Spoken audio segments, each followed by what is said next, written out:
수돗물 속에서는 유충이 나오고 이렇게 도심 곳곳에서는 매미 나방들이 몰려들면서 주민들이 고통을 겪고 있는데요. 전문가와 자세한 이야기 나눠보죠. 양영철 의지대 보건환경안전학과 교수와 연결돼 있습니다. 교수님 반갑습니다. 특히 이 올해 여름에 이 돌발 해충들이 출몰하고 있는 것 같은데 그 이유가 뭡니까? 네, 매년 사람들이 크게 인지하지 못하는 가운데 약간의 어떤 기상 기후 변화들이 있는데요. 네. 뭐 주변 나라에서도 마찬가지입니다. 그래서 그런 나라에서도 이제 곤충의 생태 변화가 있을 텐데 이런 것들이 이제 갑자기 돌풍이나 회오리 같은 것들이 불면 이 음, 곤충들이 고공기류를 타고 이제 이동을 하게 됩니다. 그래서 어딘가에 뚝 떨어지게 되는 거죠. 집단으로 떨어지게 되면 거기서 이제 대발생을 하게 되는데 이례적으로 올해 대벌레가 또 경기도 지역에서 이제 대발생해서 문제가 네. 됐잖아요. 이제 그런 대벌레의 경우가 고공 기류를 타고 이동해서 번식한 특별한 하여튼 사례로 보이고요. 또 매미나방 같은 경우에는 이제 오래전부터 발생을 예측하고 있었는데 뭐 그 후에 연구의 지속이라든가 뭐 주기적인 모니터링, 뭐 효과적인 방제법 이런 것들이 좀 미흡하다 보니까 어, 지금은 그 수가 많이 늘어서 여러 가지 피해로 나타나게 된 것 같습니다. 그래서 네. 또한 또 그 수돗물 유충은 일반적으로 우리나라에서 이제 4 내지 5월경에 많이 발생하는 그런 깔따구라는 곤충인데요. 수돗물 정수장의 관리 시스템을 개선하거나 뭐 보완하지 못하면서 수돗물 유충 그 민원 사례가 많이 증가한 사례로 나타난 것이 아닌가 그렇게 생각이 됩니다. 그 말씀해주신 중에 특히 인천의 경우는 매미나방이 618헥타르에 이르는 면적에서 발생을 했습니다. 이 매미나방이라는 게 어떤 벌레인가요? 네, 매미나방은 이제 동나방과에 속하는 그런 해충입니다. 그래서 우리나라에서는 한 20년 전부터 유입돼 가지고 이제 외래 해충으로 이렇게 분류되었던 그런 곤충인데요. 1년에 1세대 정도 발생하는 그런 나방입니다. 그래서 알로 월동을 하죠. 봄에 벚꽃이 필 무렵이면 이제 본격적으로 그 알에서 유충이 부화돼 가지고 그 시기에 이제 이 화렵수의 잎을 먹고 자라게 되는데 하여튼 이 반드시 화렵수의 잎을 먹어야 되니까 화렵수 잎이 나오기 시작하는 그런 시기에 주로 알에서 이제 유충이 부화돼 나옵니다.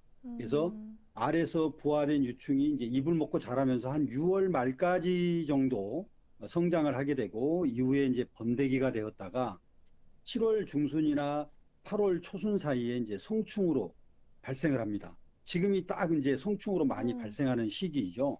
그래서 성충은 이제 교미 후에 약 400에서 500개 정도 알을 낳고 어우, 죽습니다. 그 다음에 이제 이 알은 겨울을 낳고 이듬해 이제 봄에 다시 부화하게 되죠. 그렇군요. 그런 매미나방이 지금 주민 생활권 내에서 대량으로 출몰을 하면서 혐오감은 물론이고요. 또 직접적인 피해도 일으키고 있죠. 살림에는 어떤 피해를 일으키게 됩니까? 네.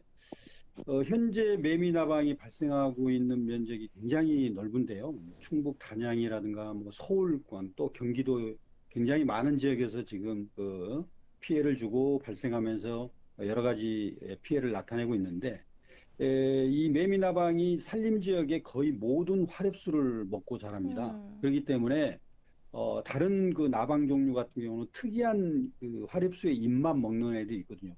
뭐 대표적인 게 이제 누에나방인데요. 누에나방은 이제 뽕잎만 먹지 않습니까? 근데 매미나방은 산림 지역에 살면서 거의 모든 화렵수 잎을 먹고 자랍니다. 그렇기 때문에 산림이 황폐화될 수밖에 없죠. 그래서 나무가 잎이 없으면 광합성을 못하기 때문에 거의 고사하고 죽습니다.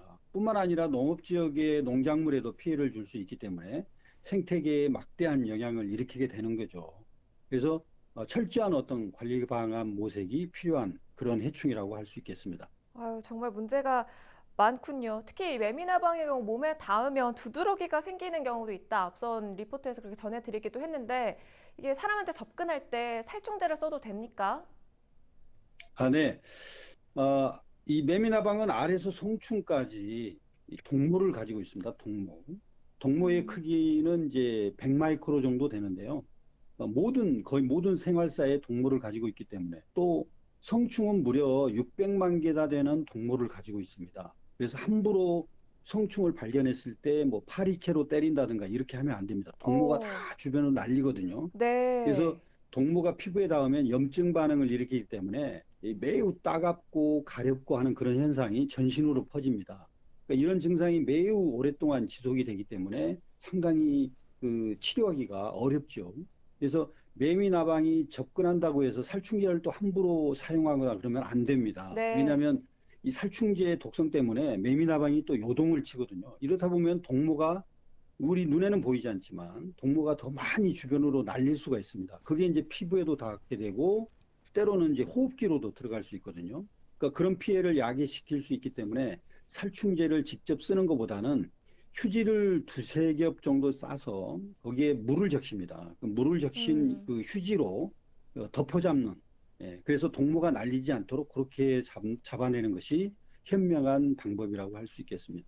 네, 때려잡거나 살충제 이용해서 잡으면 안 된다는 대처 방법에 대해서 좀 잘 기억을 해 두셔야겠습니다. 말씀 고맙습니다. 양영철 의지대 보건환경안전학과 교수와 이야기 나눠봤습니다.